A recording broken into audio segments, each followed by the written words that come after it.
Streaming service Hulu is now in hot water with Democratic organizations who are accusing it of censorship. This after the Disney-controlled platform rejected ads on abortion and guns.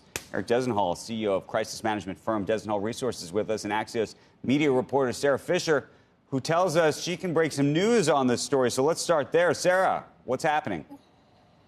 Yes, Andrew. So prior to today, Hulu could only accept ads for candidates. But moving forward, effective immediately, Hulu will accept issue ads. And it's a big change because it brings Hulu to parity with the same policies that Disney uses to govern its cable networks, as well as ESPN Plus.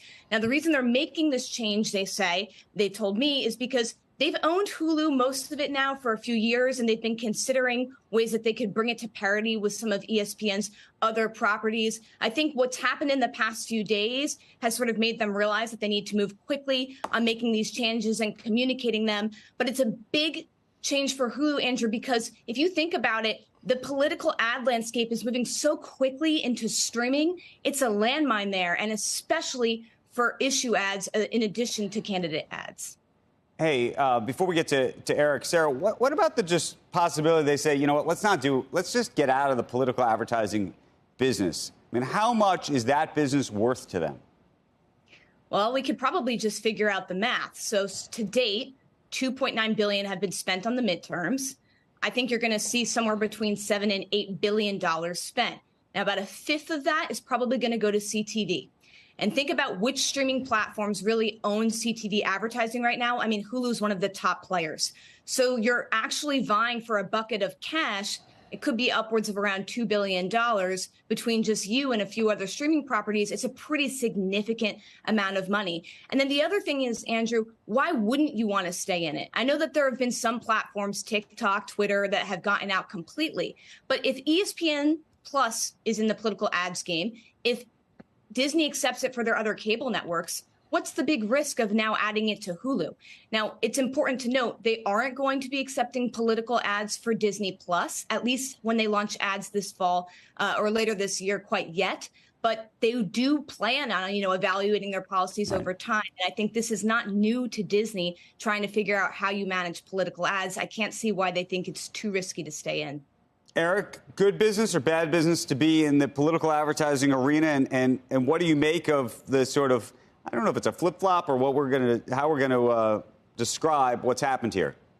Well, Sara may know more about this than I do, but my understanding is there is going to be possibly some editing in terms of things that they're going to accept, words they're going to allow people to use. I mean, my view is a calculated risk.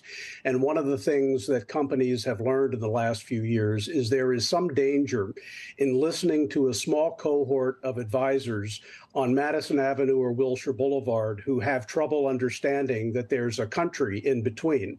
And I think they're going to have to be very, very careful about how deeply they wade into this based on these advisors as well as a small cohort of people on Twitter. I think that you have a whole country out there that doesn't share certain views. And what these companies have to think of is, who do you want as a motivated adversary, the left or the right? And it depends on the stance you take on particular issues. Sara, in terms of, I want to go back to the question you posed, which is what's the difference between advertising on Hulu versus advertising on some of the cable networks? There's a bit of a different sort of experience, and I don't know, I think we should define what's happening here, because it's unclear whether we're talking about advertising that's running on Hulu Live, which actually is much more akin to cable television, and the opportunity for the insertions into that experience versus what you're seeing on Hulu, the sort of classic service that we know in terms and the sort of pre-roll that you see and that experience.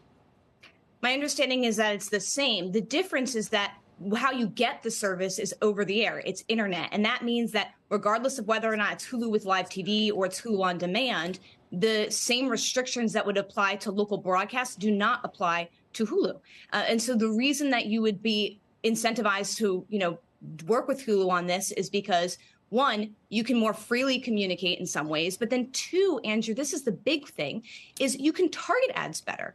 If you're going to put an ad on cable, you can only target by age and gender. if you're going to put an ad through streaming with Hulu, you could target to suburban moms, you can target to voters with pets, whatever it is that you want.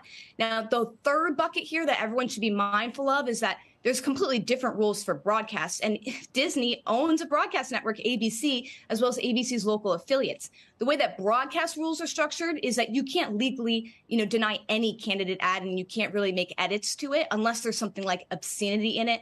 But just to quickly go back to Eric's point on the edits, it's not like Disney is going to be making these edits ad hoc. They have a very strict guideline of things that they can't and they can accept. For example, they're not going to accept an ad that has font that's so tiny that the reader couldn't see it.